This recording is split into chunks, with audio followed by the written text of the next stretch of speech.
제주를 찾아주신 환경기자 여러분 반갑습니다. 올해 세계 컴퓨터의 주제는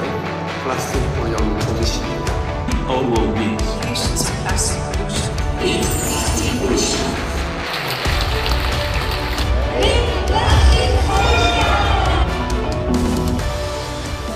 តាមរយៈយុទ្ធនាការមានការបំពុលដោយផ្លាស្ទិកយើងបានអនុវត្តសកម្មភាពស្ម័គ្រចិត្តនៅក្នុងប្រទេសជាច្រើនអស់40ថ្ងៃកន្លងមកនេះ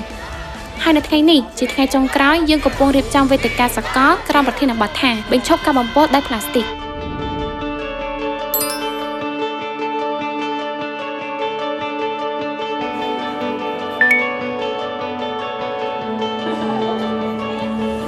យើងកំពុងរៀបចំព្រឹត្តិការណ៍ទិវាបរិស្ថានពិភពលោកថ្ងៃទី5ខែមិថុនាខ្ញុំជឿថាពិតជាមានអត្ថន័យណាស់ដែលយុវជនអសេសវ៉ាវគឺជាម្ចាស់ផ្ទះរៀបចំវេទិកាបែបនេះនៅជាជួរនេះខ្ញុំគាំទ្រសកម្មភាពរបស់យុវជនអសេសវ៉ាវហើយទន្ទឹងរង់ចាំការខិតខំបន្តទៀត 플라스틱 제로를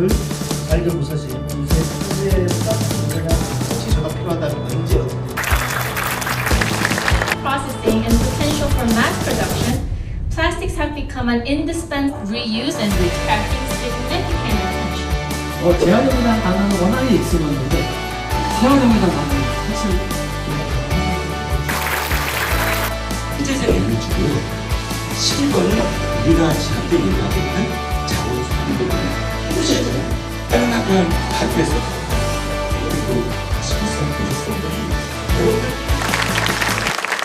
And the Philippine Development Plan envisions a prosperous, inclusive, and will mark its own plastic. Representatives from the government, local authorities, international organizations, and The digestive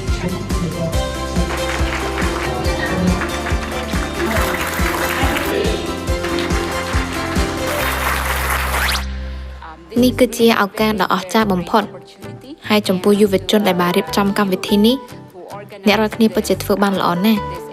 ខ្ញុំសូមផ្ដល់ទំនុកចិត្តថាអ្នករាល់គ្នានឹងទទួលការគាំទ្រពីខ្ញុំជានិច្ចពីប្រទេសហ្វីលីពីន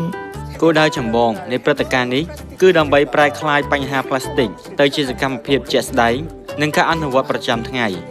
ខ្ញុំសង្ឃឹមថាយុវជនដែលបានចូលរួមនៅថ្ងៃនេះអាចជំរុញអ្នកដទៃឲ្យចូលរួមនិងនាំមុខក្នុងការអនុវត្តប្រកបដោយនិរន្តរភាព Plastic Free គឺជាបញ្ហាសកលហើយខ្ញុំចាប់អារម្មណ៍ណាស់ចំពោះការចូលរួមយ៉ាងសកម្មរបស់អាសេសវ៉ាវខ្ញុំគាំទ្រនិងលើកទឹកចិត្តយ៉ាងពេញទំហឹងដល់ការខិតខំរបស់អ្នករាល់គ្នាឆ្ពោះទៅមុខហើយខ្ញុំសង្ឃឹមយ៉ាងមុតមមថាការខំប្រឹងនិងចលនាទាំងនេះនឹងផ្សព្វផ្សាយជាសកលធ្វើឲ្យចក្ខុវិស័យនៃអនាគតដែលគ្មានផ្លាស្ទិកក្លាយជាការពិតការលើកកម្ពស់ការយល់ដឹងពីបញ្ហាសម្រាមគឺចាំបាច់ណាស់ហើយគំរូសកម្មភាពជាក់ស្ដែងជាច្រើនក៏ត្រូវការចែករំលែកដែរ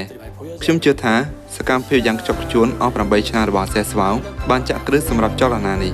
ខ្ញុំសូមថ្លែងអំណរគុណចំពោះការគាំទ្រយ៉ាងសកម្មរបស់អ្នករាល់គ្នាដើម្បីជួយលើកកម្ពស់ការខិតខំរបស់យុវជនទាំងនេះនៅទូទាំងជេជូនិងកូរ៉េផងដែរ